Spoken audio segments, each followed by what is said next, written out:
Assalamualaikum warahmatullahi wabarakatuh. Hai adik-adik, apa kabar? Semoga adik-adik semuanya dalam keadaan sehat ya. Hari ini kita akan belajar tentang tema 1, subtema 2, pembelajaran 2. Sebelum kita tonton videonya, jangan lupa untuk klik tombol like, share, komen, dan subscribe, serta jangan lupa aktifkan tombol loncengnya supaya adik-adik dapat berlangganan video dari Dapur Ilmu. Baiklah, yuk sama-sama kita belajar. Selamat belajar. Adik-adik, apakah kalian sudah bertanya kepada orang tua kalian kapan kalian bisa merangkak? Di usia berapa kalian bisa berjalan? Di usia berapa kalian mulai makan? Apakah kalian sudah pernah menanyakan itu? Adik-adik pasti waktu kecil bisa merangkak, setelah itu adik-adik bisa berjalan. Nah, semakin besar adik-adik mampu untuk berlari dengan cepat. Ayo berlomba adu kecepatan merangkak dan berlari dengan teman-temanmu. Ikuti langkah-langkah kegiatan seperti berikut. Buatlah garis lintasan dan beri tulisan garis start dan finish terlebih dahulu. Berbarislah di depan garis start. Bersiaplah untuk berjalan merangkak mulai garis start. Setelah diberi aba-aba oleh gurumu, tapi karena di sini belajar dari rumah, boleh diberi aba-aba oleh orang tua kalian ya. Berangkaklah dari garis start sampai garis finish. Setelah sampai garis finish, kembalilah ke garis start dengan cara berlari.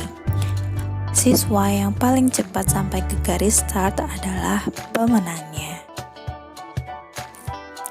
Adik-adik, perubahan tinggi dan berat badan manusia itu berbeda-beda. Perubahan tinggi dan berat badan itu merupakan contoh pertumbuhan dan perkembangan manusia. Pertumbuhan dan perkembangan manusia itu dipengaruhi oleh beberapa faktor. Contohnya makanan, kebiasaan berolahraga, dan faktor yang diturunkan oleh orang tua. Maka dari itu, Tuhan itu menciptakan berbagai makhluk hidup yang berbeda-beda.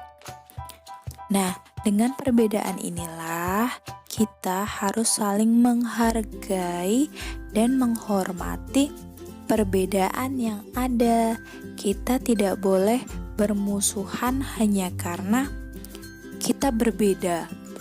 Justru dengan perbedaan itulah, karena perbedaan itu yang menciptakan Tuhan, semua itu anugerah Tuhan. Jadi kita harus saling menghargai dan saling menghormati.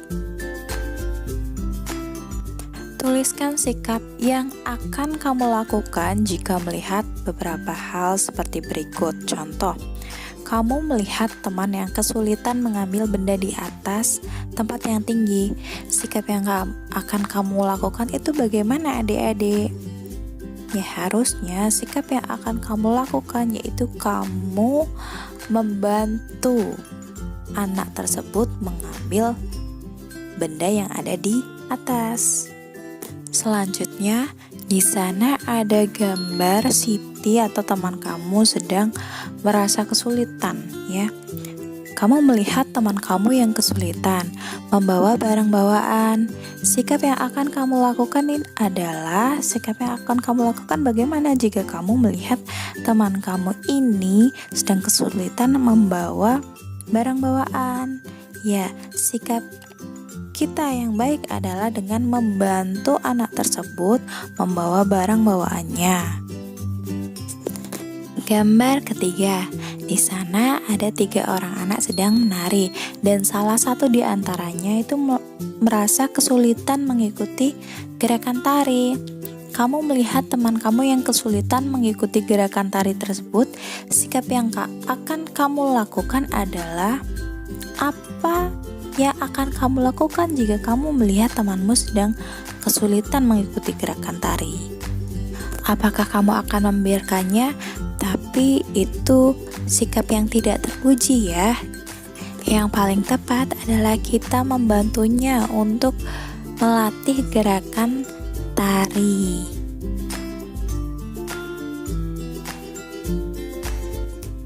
Nah, adik-adik, saling membantu atau menolong antar sesama seperti pada gambar tadi, menolong temannya yang sedang mengambilkan bola, menolong temannya yang membawakan tas belanja, menolong temannya yang sedang kesulitan melakukan gerakan tari.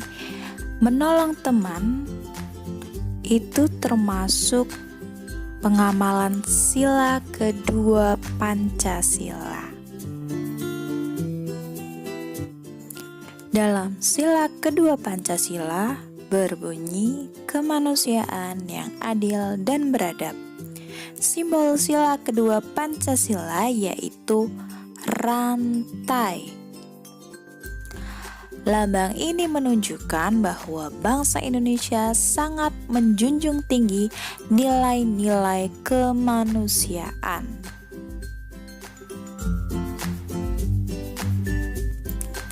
Adik-adik, contoh pengamalan sila Pancasila yang kedua selain saling membantu atau menolong antar sesama yaitu saling menghormati. Saling menghormati artinya kita menghormati orang lain, menghormati orang yang lebih tua dari kita dengan berbicara sopan, santun, ya seperti itu. Lalu saling menyayangi. Kita misalnya menyayangi anggota keluarga kita, misalnya kita menyayangi adik kita menyayangi ayah dan ibu kita. Misalnya dengan cara membantu meringankan pekerjaan rumahnya seperti menyapu, ya, mengepel. Itu salah satu bentuk saling menyayangi dan juga memperlakukan manusia lainnya dengan baik. Contohnya misalnya ada pengemis datang ke rumah adik-adik. Adik-adik jangan langsung mengusirnya, tapi adik-adik bisa memberikan sedekah dengan uang, sebagian uang yang adik-adik miliki untuk pengemis tersebut.